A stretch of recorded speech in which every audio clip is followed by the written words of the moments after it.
여러분, 만약 하버드 로스쿨을 갓 졸업한 당신에게 이런 제안이 들어온다면 어떨까요? 연봉은 업계 최고 대우, 입사하자마자 최고급 벤츠 컨버터블 지급, 주택 대출금 전액 상환, 그리고 꿈같은 교회의 대저택까지. 단 하나 조건이 있습니다. 이 회사를 나가는 방법은 죽음뿐입니다. 오늘 로드쇼가 소개할 영화 90년대 법정 스릴러의 바이블이자 톰 크루즈의 미모와 연기력이 폭발했던 그 작품, 바로 야망의 함정입니다. 단순한 법정 영화가 아닙니다.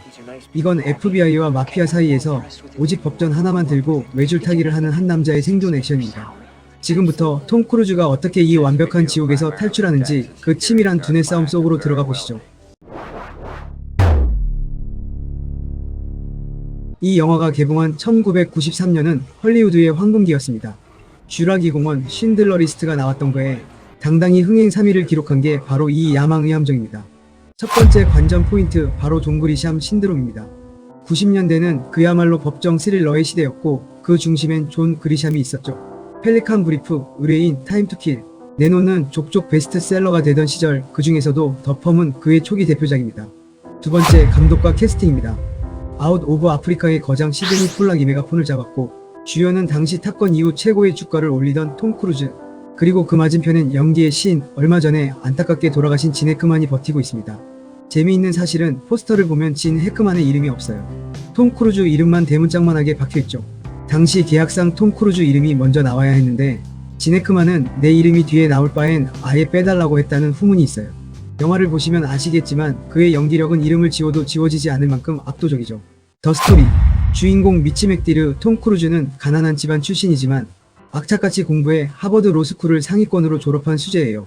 뉴욕의 대형 로펌들이 그를 모셔가려 줄을 섰지만 미치는 멤피스의 작은 부티크 로펌 밴디니 램버트 앤드로크를 선택합니다. 이유는 조건이 너무 좋았거든요.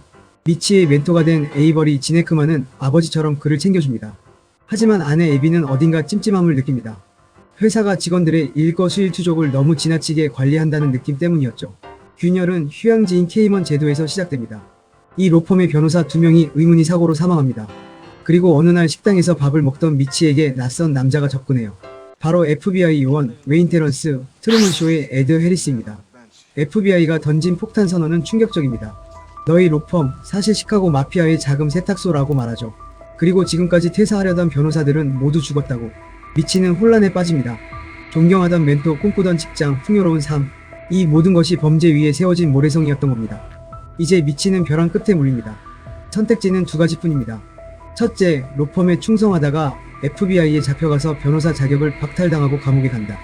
둘째, FBI에 협조하고 내부 고발자가 되어 평생 마피아에게 쫓기며 증인 보호 프로그램으로 숨어 산다. 어느 쪽을 선택해도 미치의 인생, 그리고 그가 그토록 지키고 싶었던 변호사로서의 커리어는 끝장입니다. 하지만 미치는 제3의 길을 찾기 시작합니다. 그는 형무소에 있는 형 레이와 사설탐정 비서 태미의 도움을 받아 로펌의 비밀 서류를 복사하기 시작합니다. 여기서부터 영화는 숨막히는 첩보전으로 바뀝니다. 로펌의 보안실장의 섬뜩한 감시와 그걸 피해 자료를 빼돌리는 톰 크루즈의 긴장감이 압권이죠. 특히 톰 크루즈가 서류 가방을 들고 달리는 장면, 역시 톰 크루즈는 달려야 제맛이라는 공식은 이때부터 시작했어요. 결말을 보기 전에 이 영화가 왜 웰메이드인지 짚고 넘어가야 합니다. 첫째, 데이브 그루신의 피아노 스코어입니다. 보통 스릴러는 웅장한 오케스트라를 쓰지만 이 영화는 타건음이 강한 피아노 재즈 하나로 러닝타임 내내 심장을 쪼입니다. 멤피스의 습하고 끈적한 분위기와 주인공의 불안한 심리를 건반 하나로 표현했죠. 지금 여러분이 듣고 계신 음악입니다. 둘째, 지네크만의 입체적인 연기입니다. 그는 단순한 악당이 아닙니다. 자신도 어쩔 수 없이 마피아의 늪에 빠져버린 타락했지만 한편으론 미치에게 연민을 느끼는 복합적인 인물이죠. 케이먼 제도에서 미치를 유혹하려던 여자와 하룻밤을 보내게 한 뒤 그걸로 협박할 때의 그 비열함과 죄책감이 섞인 눈빛, 이게 바로 명배우의 품격입니다. 이제 대망의 결말. 여기서 영화는 원작 소설과 결정적으로 다른 길을 갑니다. 이 부분이 하이라이트입니다. 원작 소설에서 미치는 로펌의 돈을 훔쳐서 아예 해외로 도망가 버립니다. 평생 숨어 지내는 엔딩이죠. 하지만 영화 속 미치는 더 영리하고 더 변호사다운 방법을 택합니다. 미치는 마피아 보스들을 직접 찾아갑니다. 그리고 말하죠. 당신들의 변호사들이 당신들 돈을 빼돌리고 있었다고. 바로 과다 청구인 겁니다. 로펌이 마피아에게 보낸 청구서에 시간을 부풀려 돈을 더 뜯어낸 증거를 들이민 거죠. 이건 연방법 위반입니다. 미치는 마피아에게 딜을 하죠. 내가 이 과다 청구 증거만 FBI에 넘기겠다. 그러면 로펌 변호사들은 잡혀가겠지만 당신들의 살인이나 마약 같은 핵심 범죄 정보는 변호사 비밀 유지 특권으로 내가 지켜주겠다. 결국 미치는 FBI에게는 로펌을 무너뜨릴 명분을 주고 마피아에게는 자신들의 더 큰 범죄를 숨겨주는 대가로 안전을 보장받죠. FBI도 마피아도 건드리지 못하게 만든 채 그는 당당하게 자신의 차를 타고 멤피스를 떠나요. 변호사 자격을 유지하고 범죄자가 되지 않으면서 악당들만 소탕하는 이 결말. 원작보다 훨씬 헐리우드적이지만 동시에 법을 무기로 싸운다는 주제의식을 더 명확히 보여준 훌륭한 각색이에요. 야망의 함정은 세상 물정 모르던 엘리트 청년이 더러운 세상의 법칙을 깨닫고 자신만의 방식으로 생존하는 성장 드라마이기도 하죠. 화려한 액션이나 CG 없이도 탄탄한 시나리오와 배우들의 연기만으로 2시간 30분을 순삭시키는 힘. 이것이 바로 클래식의 위엄이 아닐까 하는 생각을 합니다. 단 8분의 출연으로 오스카 후보. 미치를 도와 로펌의 비밀 문서를 빼돌리는 비서타미 햄필 역의 홀리 헌터는 이 영화에서 엄청난 존재감을 보였어요. 그녀가 영화에 등장하는 시간은 전부 합쳐서 단 8분 남짓에 불과합니다. 하지만 이 짧은 분량 동안 강렬한 인상을 남기며 제66회 아카데미 시상식 여우조연상 후보에 오르는 기염을 토했습니다. 참고로 홀리 헌터는 같은 해 영화 피아노로 여우주연상을 수상하며 전성기를 누렸어요. 원작자의 캐스팅 반대. 원작자 존 그리샴은 처음에 톰 크루즈가 캐스팅되었다는 소식을 듣고 크게 반대했어요. 원작 속 미치는 키가 크고 덩치가 있는 인물로 묘사되었기 때문에 상대적으로 왜소한 체격의 톰 크루즈가 역에 어울리지 않는다고 생각한 것이죠. 그러나 영화가 완성된 후 톰 크루즈의 압도적인 몰입감과 연기력을 본 존 그리샴은 자신의 우려가 틀렸음을 인정하고 그의 연기를 극찬했습니다.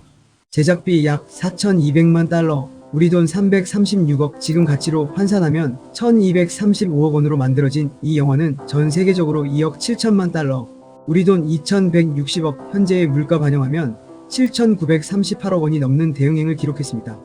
이는 역대 존 그리샴 소설을 원작으로 한 영화와 작품들 중 가장 높은 흥행 수익이죠. 이 영화가 던지는 메시지. 영화는 미치가 화려한 조건을 받아들이는 과정과 그 대가로 로펌이 그의 사생활과 영혼을 서서히 통제해가는 모습을 극명하게 보여주죠. 그리고 네가 누리는 그 화려한 물질적 풍요의 진짜 대가는 무엇인가라는 질문을 던집니다. 성공을 향한 맹목적인 야망이 인간을 어떻게 노예로 만드는지, 그리고 우리가 흔히 말하는 성공의 이면에 얼마나 거대한 대가가 따르는지를 경고하고 있어요. 그리고 거대 조직과 권력 구조 앞에서 한 개인이 얼마나 무력해질 수 있는지, 그리고 조직이 주입하는 안정감이라는 환상이 얼마나 위험한지를 보여주죠. 오늘 젊은 날의 톰 크루즈와 함께 치열한 두뇌 게임 한판 어떠신가요? 지금까지 영화 읽어주는 남자 로드쇼였습니다. 구독과 좋아요 부탁드립니다.